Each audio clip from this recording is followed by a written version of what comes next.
dans le prochain épisode d'Ici tout commence. L'absence de Claire inquiète. De leur côté, Anaïs et Lisandro semblent plus amoureux que jamais. Kelly et Laetitia passent la journée au spa pour un moment de détente commun. Attention, les paragraphes qui suivent contiennent des spoilers sur l'épisode d'Ici tout commence diffusé vendredi soir sur TF1. Si vous ne voulez rien savoir, ne lisez pas ce qui suit. Vendredi 14 avril dans Ici tout commence. Guino a disparu à l'atelier, Ambre revient travailler avec la brigade, pour le plus grand plaisir de Jasmine et d'Eva. Celles-ci veulent tout savoir de sa conversation avec Guino la veille. Ambre est assez évasive, expliquant qu'elle a insisté auprès de la chef qui a simplement accepté qu'elle reprenne sa place. Hortense s'inquiète alors de la blessure d'Ambre à la main. Cette dernière raconte que pendant sa discussion avec Guino, la chef a fait un mouvement brusque et fait tomber une bouteille qu'Ambre a voulu ramasser.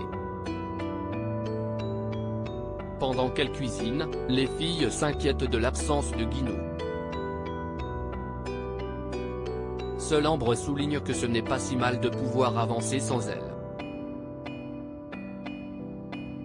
Jasmine et Deva continuent de demander à Ambre comment elle a trouvé la chef lors de leur conversation de la veille.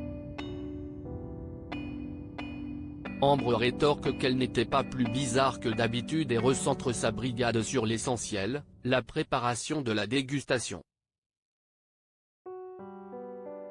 À midi, Daphné vient pour goûter leur menu en présence de Myriel. Elle donne le feu vert à la brigade et déclare revenir dans une semaine pour valider le menu final. La brigade se réjouit. Avant de rejoindre Daphné dehors pour régler quelques détails, Myriel félicite les filles, puis s'étonne de l'absence de Guino pour les superviser.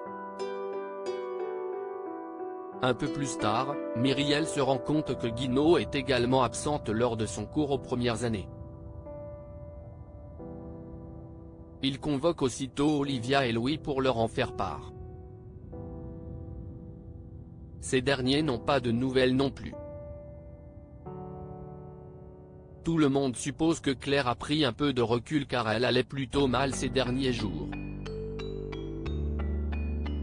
Étant donné que les filles de la brigade sont les dernières à avoir vu Claire la veille, Myriel convoque Hortense et Ambre dans son bureau pour en savoir plus.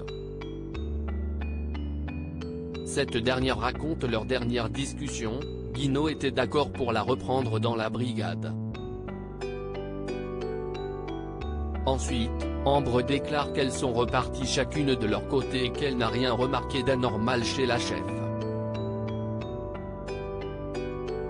Pour expliquer sa blessure à la main, Ambre ajoute qu'elle a fait tomber une bouteille pendant leur conversation et qu'elle a voulu la ramasser. Dans le parc de l'Institut, Jasmine et Deva rejoignent Hortense qui semble en pleine réflexion. La troisième année s'interroge sur la raison pour laquelle Ambre a donné deux versions différentes pour expliquer sa blessure à la main. Elle la soupçonne d'être liée à la disparition de Guino. Si Jasmine et Deva sont sceptiques, les filles décident de demander directement à Ambre. Théo encaisse le coup de très bonne humeur, Lisandro prépare le petit déjeuner en chanson. Anaïs est amusée de voir son compagnon aussi heureux et lui annonce qu'elle compte revenir vivre avec lui. Toutefois, elle le prévient qu'elle ne pourra pas tout oublier tout de suite. Lisandro est très compréhensif et lui promet de tout faire pour regagner sa confiance. Alors qu'elle apporte la cafetière pour le petit déjeuner, Anaïs tombe sur sa lunchbox et semble troublée. En arrivant à l'institut, bras dessus, bras dessous, Anaïs et Lisandro croisent Théo. Le professeur de salle souhaite parler au jeune chef un peu à l'écart pour le remercier de ses conseils. Dorénavant, il préfère retrouver un rapport plus professionnel.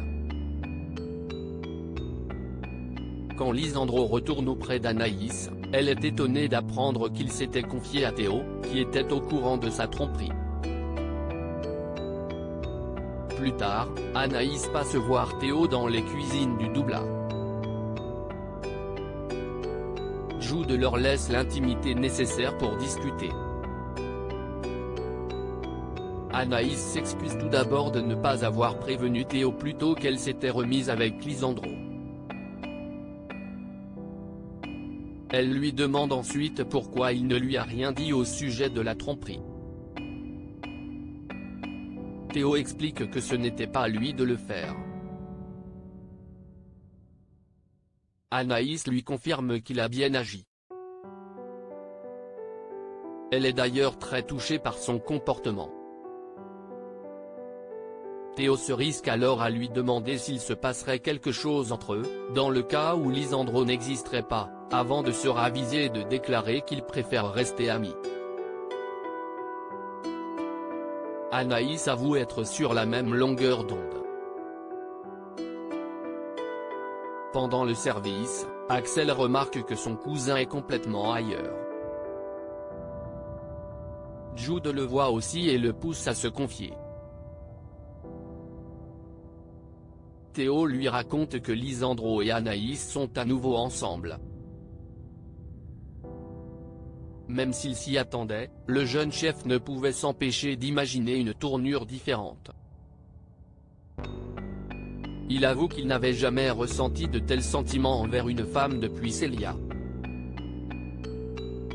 Jude lui témoigne sa compassion, puis lui promet que ses sentiments vont finir par passer. Kelly fait une découverte sur Lionel et Titia et Kelly vont au spa pour partager un moment de détente. Mais Kelly est beaucoup moins habituée que sa mère et ne se sent pas forcément à l'aise. Au dernier moment, Kelly refuse d'être massée. En effet, elle n'a pas envie d'être à moitié nue devant des inconnus. Colin, l'un des masseurs, lui propose alors un simple massage des mains, ce qui lui permettra de garder son peignoir. Kelly accepte progressivement, Kelly se détend et profite d'un massage complet, sans regret. Elle remercie sa mère pour cette excellente idée qui lui a fait beaucoup de bien. Kelly pense notamment à Lionel, qu'elle imagine en train de travailler d'arrache-pied avec David et Solal. Quelle n'est pas sa surprise quand elle tombe nez à nez avec le fameux trio, qui attend son tour pour se faire masser. Kelly ne peut s'empêcher de se moquer de leur manque d'endurance, tandis qu'ils défendent leur droit de se détendre. Au même moment, Kelly découvre que Colin connaît très bien son petit ami, qui n'est autre qu'un client régulier du spa.